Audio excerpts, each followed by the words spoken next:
So in today's video, we talk about how to register an incorporated trustee, which includes churches, mosques, not-for-profit organizations, also known as NGO, associations, and social clubs. And by the end of this video, you will know how to register an NGO. You will know the documents that are required for the registration, the step-by-step process that is involved in registering it, and the time it takes to register it, and also the cost of the registration. So if that's something that you really want to know about, you want to watch this video to the end. So hi everyone, and welcome back to the channel. If you're just seeing me for the first time, my name is Joy and I'm a legal practitioner based in Abuja, Nigeria. If you're a returning subscriber, thank you for subscribing. On this channel, we talk about everything legal. Don't forget to subscribe and put on your notification bell so each time I post a video, you get notified. So let's just get right into the video. So part F of the Companies and Allied Matters Act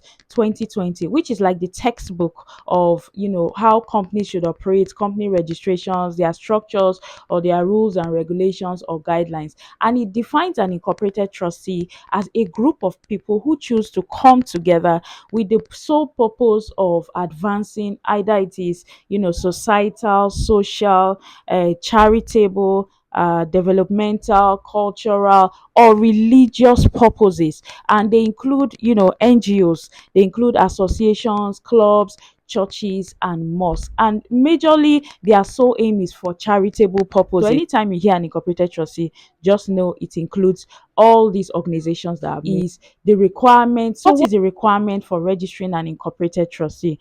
The first requirement, which is the most important requirement, is the name. So before you even register any of these organizations, you want to know what the name is. You should already have like a name at the back of your mind. And unlike limited liability companies or business name, an incorporated trustee, the CAC allows, people three options for name. So you have three options. So this is what I would suggest. If you want to register an incorporated trustee, at least have three options, and please try and make the three options different, because the CAC has been very strict lately on approving names. So if you are choosing names, make sure that your name reflects the object that you are trying to do. Let us even from the name understand what your aim, or what the aim of the NGO, or what the aim of the incorporated trustee is all about. And then you also want to know that at least it should end with the word. Let's say you are doing a charitable organization,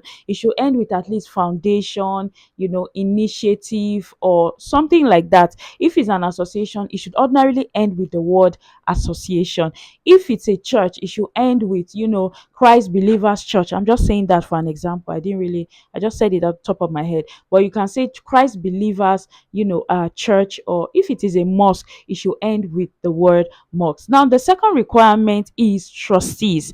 The trustee number of trustees is two. It should be a minimum of 2 trustees and a maximum of 15 trustees. But it will be in your own best interest to at least let the trustees not be too much and let them not be too small. So try to create a balance if you're choosing trustees. And one of the things to note is that if you're trying to choose trustees, you must understand that the trustee cannot be a minor. Number one, the trustee cannot be an undischarged bankrupt. That is somebody who is probably in court for who has filed for bankruptcy, and the person is yet to pay their debts. They still have debts that they need to pay. So those kind of people cannot be trustees. And people of questionable character, people who have been convicted of fraudulent dealings, or have done things that are questionable, those kind of people cannot be trustees. And then people who have unsound mind. So whoever your trustees or whoever you're picking must be of sound mind. So you cannot just pick anybody to be your trustee. If you want a list of these documents, comment documents in the comment section and I'll send you the list of documents that are required. Now while you are taking the trustees, you have to also get their names, their date of birth, their passport photograph, their ID cards, very important, their signatures, their address, their occupation, their email address, their what other thing, their phone number also. So all their information is very, very important. Now the third one is the constitution of the the constitution of the incorporated trustee. Now, this is also a very important document because the constitution basically is just stating the rules and regulations of the incorporated trustee, how they should manage their finances, the tenure of the trustee. Are the trustees supposed to be for 2 years? Are they supposed to be for 5 years? Or are they supposed to be for 10 years? And then it will also have, like the name of the incorporated trustee and, a whole lot of other things. So the constitution is very important. The minutes of meeting usually will just state, the meeting where the trustees met and they had like, a meeting about how they want to register it, when they should register it and all of that. And then it should be signed by two trustees, preferably the chairman and the secretary. Okay, and then with members present, it must be included in the minutes of meeting. Then another aims and objective of the incorporated trustee. This also is a very important document because before you even register an incorporated trustee, you have to know what the aims and objective. Are you somebody that is interested in the welfare of the less privileged, or are you somebody that is interested in the welfare of young girls or young boys, or you are trying to register a church to preach the gospel? What exactly is your main aim? And in this particular section, people make the mistake of, the first aim will be different from the other aims. Like what you are supposed to do is different, or it's always just, a chaos. Okay, in this section, I'd suggest that, make sure that your first aim and objectives is what exactly that you want to do. What is your sole purpose for registering an incorporated trustee? And then the sixth address of the incorporated trustee, the place where the incorporated trustee will be operating. Now, if you don't already have a headquarters, let's say you are a church or even you're an NGO and you don't already have like a headquarters, that is not a problem.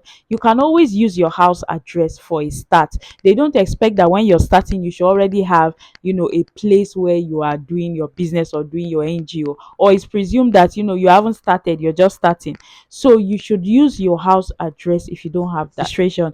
The first process is the availability of name. You want to put in the name availability. Now, for incorporated trustees, you need the consent of the registrar general. So it is that consent code that you will use to start the registration. So when you are, applying for the availability for an incorporated trustee, you need all the information of that I just mentioned, right? You need the names of all the trustees because you are going to do it like an application. It's not like registration of business that, you can just put the name availability without any other information and it will be approved. For incorporated trustee, right, the RG is the one that approves it, and he will usually want all the information, who your trustees are, the aims and objectives, and the constitution, because they want to know that, this incorporated trustee you are trying to register is not for the sole purpose of promoting anything that is illegal.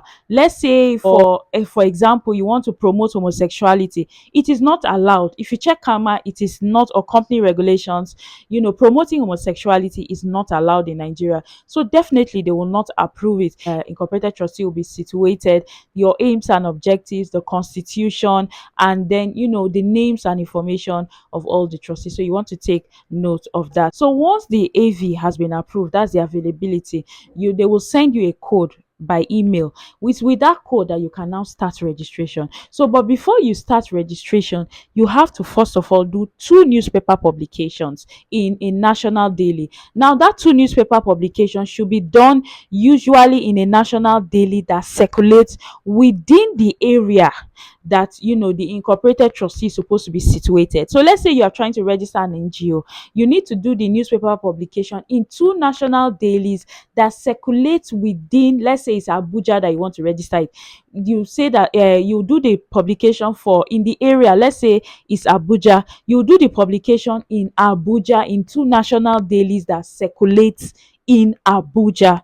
Okay, so and that publication has to be for 28 days. That's the requirement of the Companies and Allied Matters Act. So you have to leave that publication for 28 days. So the whole essence of the publication is you are trying to inform the general public that, this incorporated trustee that is yet, or proposed incorporated trustee that is yet to be registered, is proposing to the CAC to be registered. So if anybody has any objection as to why that incorporated trustee should not be registered, or they feel that they've known them before and they are fraudulent people and they are trying to legalize, their fraud, you can come and make an application to the Corporate Affairs Commission. So that publication must contain the proposed name, the name of the chairman and the secretary and all the trustees, and then one of the main objects of the incorporated trustee.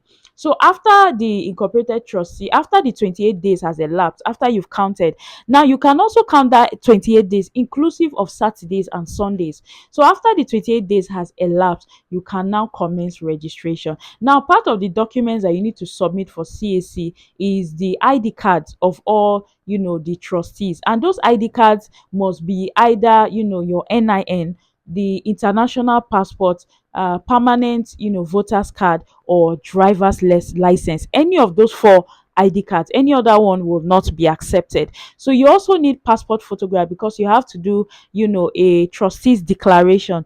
Each of the trustees will declare before a notary public or a commissioner for oath in the High Court. So the trustees declaration, I'm going to put it so that you can see what it looks like, right? Must, have the passport photograph of the trustee, his signature. Document is the minutes of meeting signed. So you have to also submit that. And then the publication. So initially, used to make this mistake before of sending the whole newspaper. Don't send the whole newspaper. What you need to do is just to cut like, or it's just to cut like, the front page of the newspaper that shows the name of the newspaper and the dates, that it was published.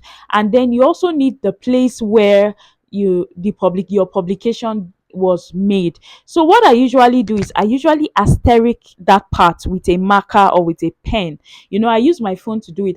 There's a part in your phone that you can use marker. You just mark that particular place that your IT was published. So you mark that particular place. So it's easy for them to identify. So you do that for the second newspaper as well. So you don't have to send all the newspaper, and then you submit for approval. If you have submitted and they check that